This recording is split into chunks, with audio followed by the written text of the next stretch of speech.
Hello. So by recording this video, I am hoping to help out some of you teachers who have been struggling a little bit with Google Classroom. I know that it can be challenging considering that we don't always have technology in our rooms, so we're not used to using it with kids, and the kids aren't used to using it with you. Some of us got lucky and had the tech badge and Chromebooks, and so the kids are familiar at least with Google Classroom from us. But if you haven't used it with them, it can be challenging. So I just wanted to record this video in hopes that it helps some people. And I know this is kind of overdue for like a 101 on Google Classroom since we've been doing distance learning now for a few weeks. But I figure better late than never. I just had the idea a couple of days ago. So I'm going to start from scratch and going over Google Classroom stuff. I know that at this point, you guys have probably done most of this. I'm just hoping that by going over it, I can help you a little better. So the first thing in Google Classroom, obviously, is creating a class. So if you click the little plus button, you have the option to join a class or create a class. In this case, you're a teacher, so you're going to want to create a class. And then you can name it, add a section, subject, and your room number. Usually, I just type in whatever my subject is as the class name, and then the section, I put what block it is. And then you click create. Once you click create, it'll pop up in your Google Classroom right here. And you can see that I have 4 blocks for my social studies classes. And then I have 3 classes that I am a member of because of this distance learning stuff. And then I have 1 class which I've created for next year with the intention of trying something a little bit different, which I'll explain to you. So since there are no students in this class, this is the one that I'm going to use as an example for everybody. That way I'm not showing you everything. So if you click on your class, right, it brings you automatically to your stream. Your students can join one of 2 ways. You can go to people and add students like this. You click the little plus button, and then that means you have to type in their names or their email addresses for every student in all 4 classes. So needless to say, I like to do things the short way, and I do not do it like that. Instead, I put this on the board when we're at school and have them type in that code into their Google Classroom platform. Obviously, we don't have that option right now, but hopefully all of your kids are already added into Google Classroom. If you have students who you need to add, like I said, you just go to people and click add. Okay. The next thing I want to talk to you about is the stream. All right, so the stream is what automatically comes up when you click on the Google Classroom. Same for the kids. They automatically see the stream. And what it is basically where you communicate with your class. So anything that you do gets posted in the stream. So if you want to share something with your class, for instance, you just want to make an announcement, you can click in that box and then type your announcement here. If you want to share it with more than 1 class, you click this little box and select the classes you'd like to share it with. If you don't want to share it with all of your students, so let's say that you have just a couple of students that you need to say, hey, you're missing this assignment, you can click all students here, and then so if you have students in your class, you'll be able to select the students that you would like to send that announcement to. Okay. You can also add something from your Google Drive, a link, a file from your computer, or a video from YouTube using that button there. And then you can post. If I were to actually post something, I can click this little arrow and say schedule. So if I needed to post at a particular time, let's say I need this to post tomorrow morning at 8 a.m. Obviously, you can change this to be whatever you want it to be. But let's just say that's what I wanted it to do. I would then click schedule, and it'll say saved announcement. And at 8 a.m. tomorrow, this announcement will post into my stream on Google Classroom. Now, the only downfall with that is if you try to do it for more than one class, it won't let you. You can't schedule anything for more than one class. So that is unfortunate. But you can do it for one class at a time, and you can just copy and paste the message over into the other one. All right. So next, I want to talk to you about the classwork tab. If you click on the classwork tab, it's going to show you all of the stuff that you've assigned for that class.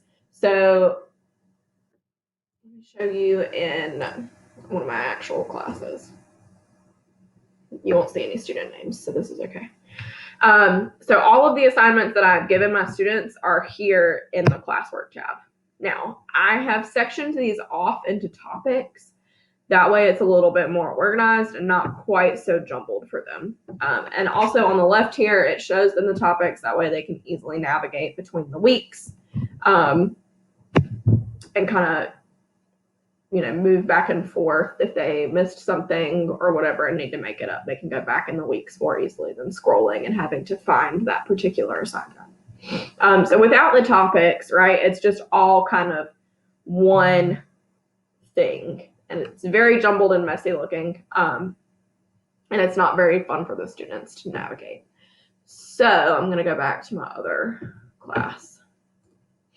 So how you do this, you're going to create, and then down here at the bottom, topic. All right. And you can obviously do this any way you want to. If you want to group them by unit, if you want to do it by week, I do it by week since we are in distance learning. So I think that makes it a little bit easier for the kids. But you can do it by unit as well. You click add, and then your topic will be here. And it will also be on the left side. Then, if you need to create assignments, you're going to click assignment. And then you'll title it something, give some instructions. Right, you're going to add from Google Drive whatever the assignment is that they need to complete.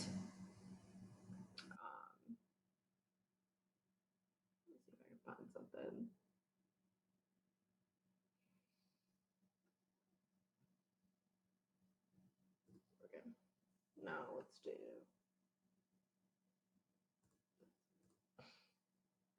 All right, so you add whatever it is that is your assignment that you want them to complete.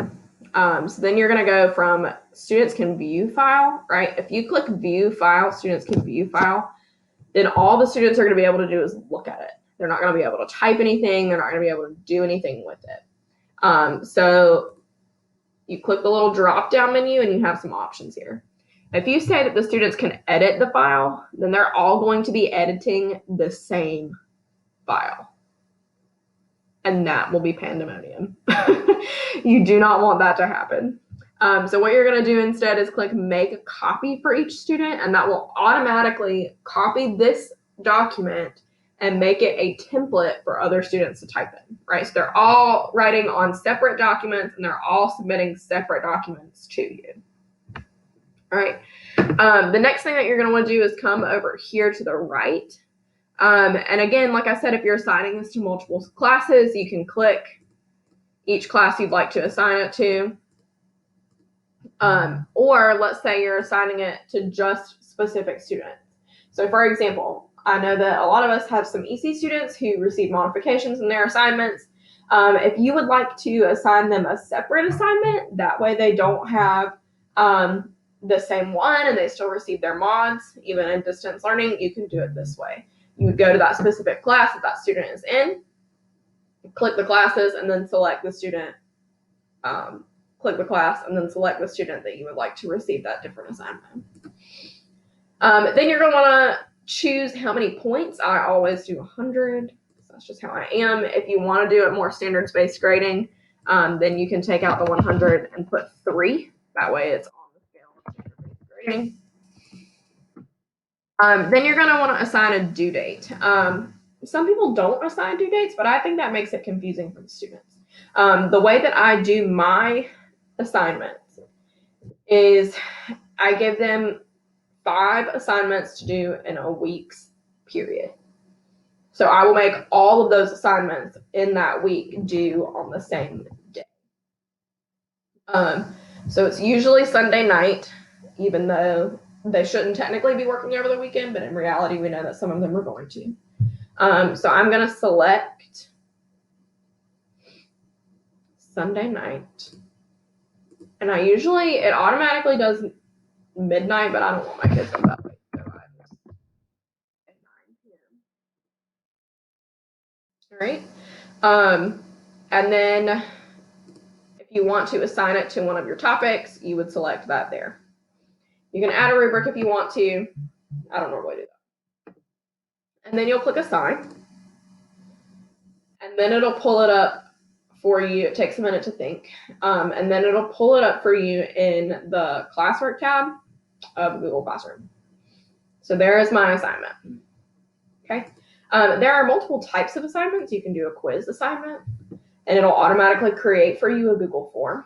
I don't do my quizzes this way. I have a different video about how I do my Google forms and how I do my quizzes. So instead of having it do it for me, I will go to create and then assignment, and then I will add from my Google Drive the quiz or test that I am assigning, like so.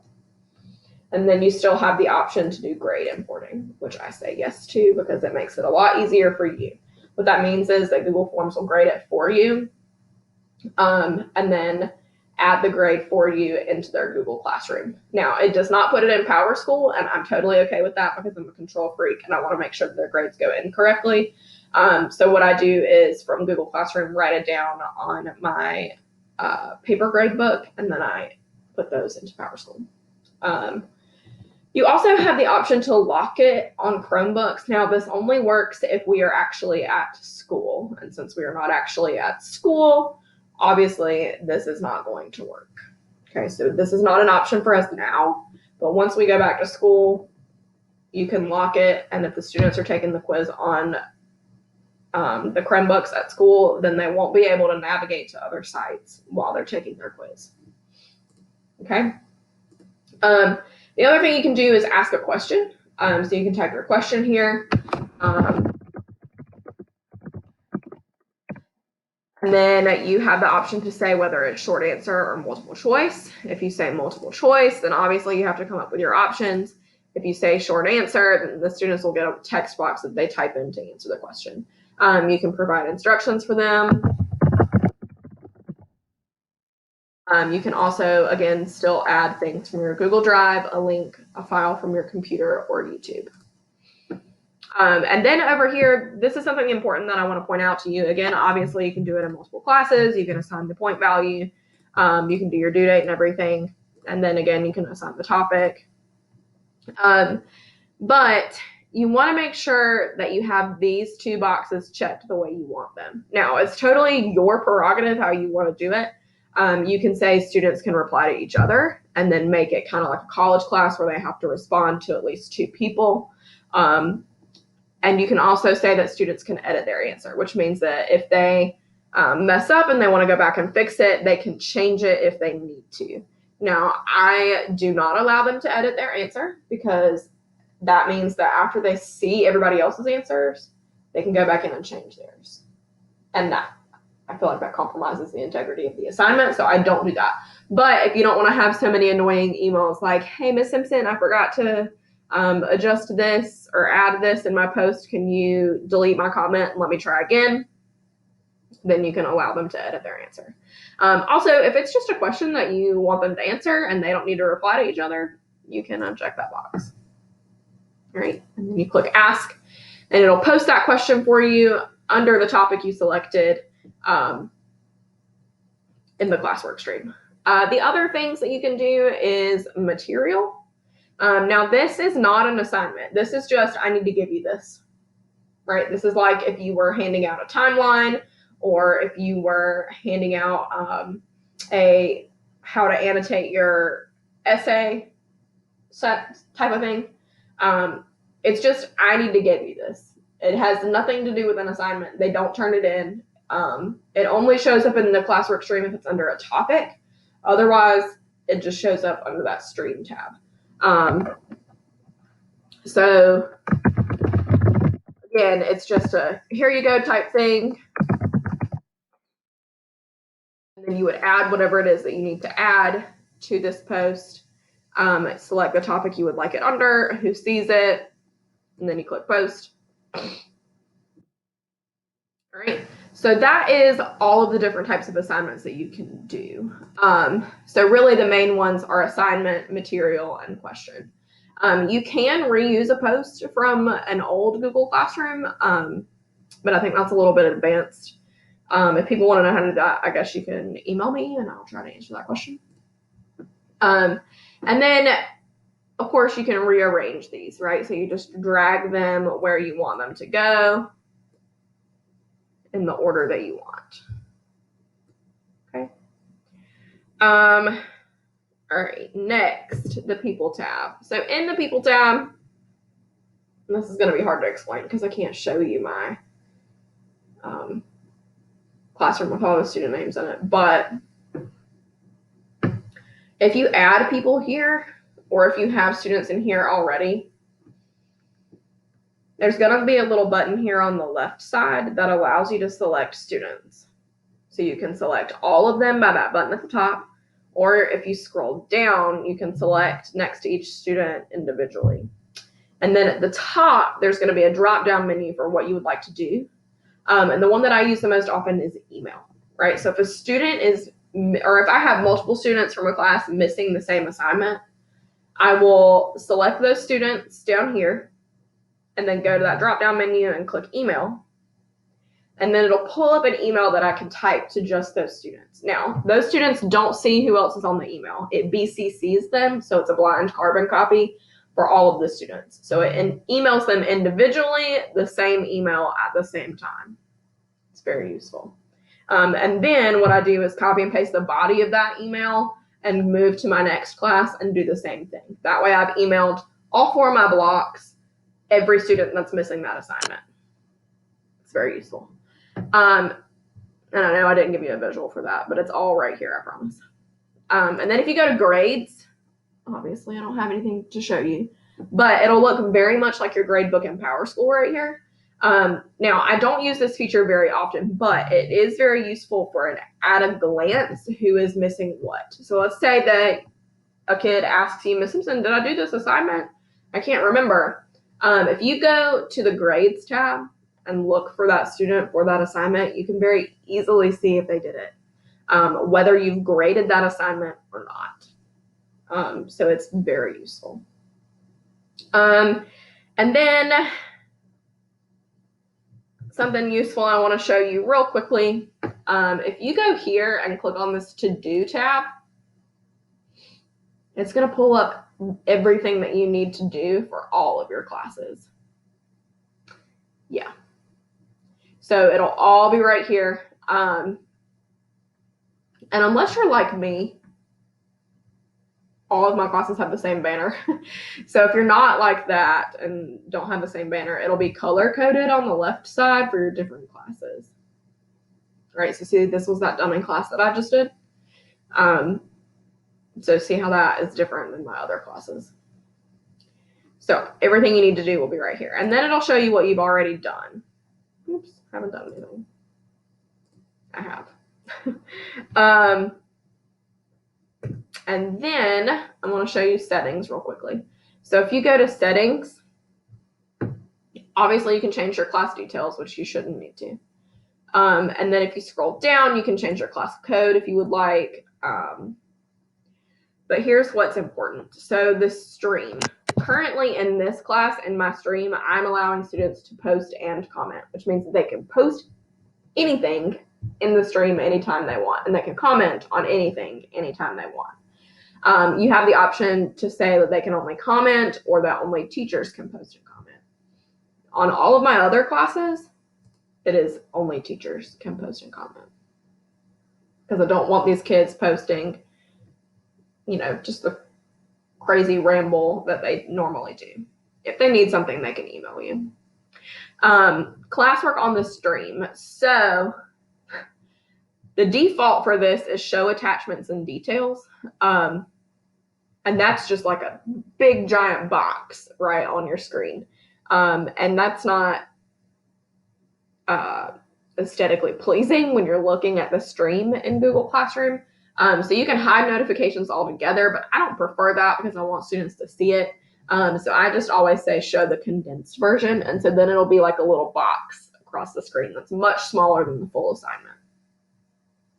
You also have the options to view deleted items, and that means that teachers can view the deleted items. If I delete it, I don't really want to see it, so I leave that unboxed.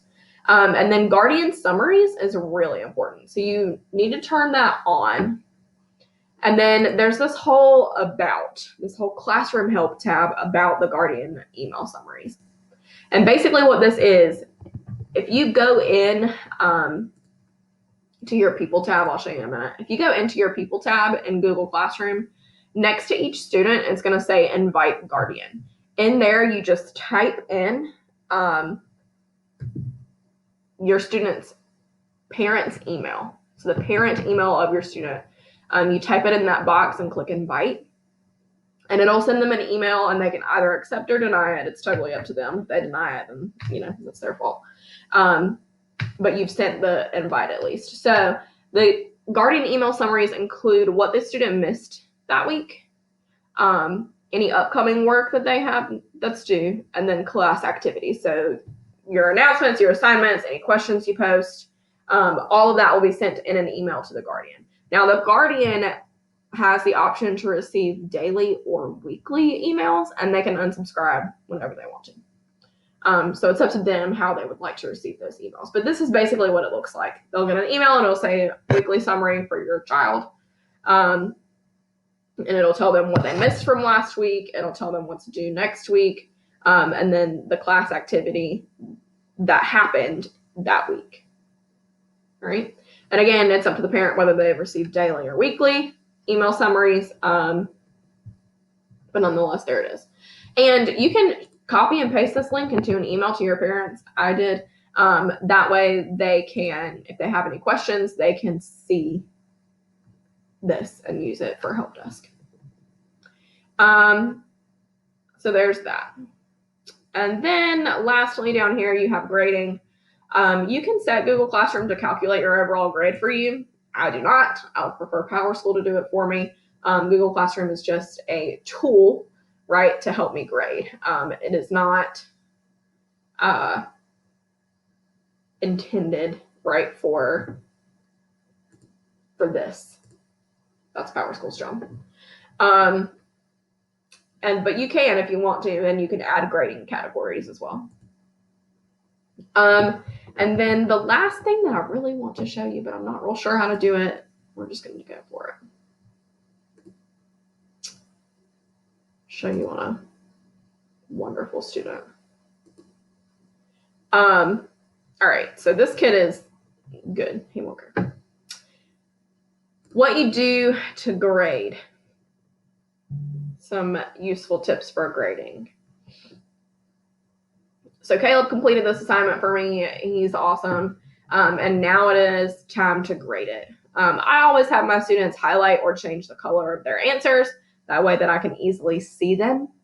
And then over here, let's say he got this question wrong. I can click this comment bank button. And I have a bank right here of comments to use. This is one from my past assignment. I can delete it if I want to, or I can just leave it there.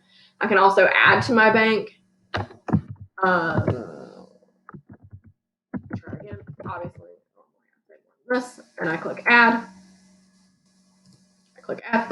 And it adds it to the comment bank.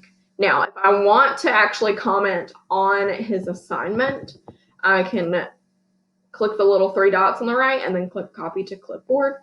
And then I will highlight whatever it is I want him to try again, click the comment button, and then click paste and hit comment. I don't actually want to say this to him. and then it'll pop up on their side, and they can see the feedback. Now, sometimes I like to give my students feedback and then return it to them without grading. See, complete before I grade. That way they have a second chance to get all their points, especially right now during distance learning when this is so hard for them. But let's say I didn't want to do that. I would just type in 100, and then I can hit return, and it'll return it to him, and he can see his grade. So yeah, that is all I think that I have for everybody. Hopefully it's okay that I just showed you Caleb's information. But I wanted to make sure that you knew the comment bank existed. And if you have any questions, feel free to email me and I'll do my best to answer them.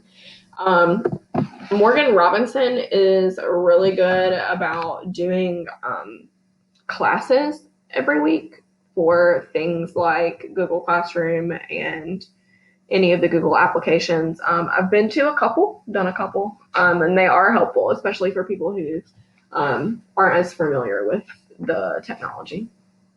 So if you're interested in those, I think Miss Estevo is the one who is sending out the schedule. So just be checking your email for Miss Estevo.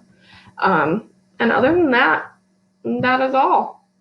So, like I said, if you have any questions, feel free to email me. I'll try to answer them.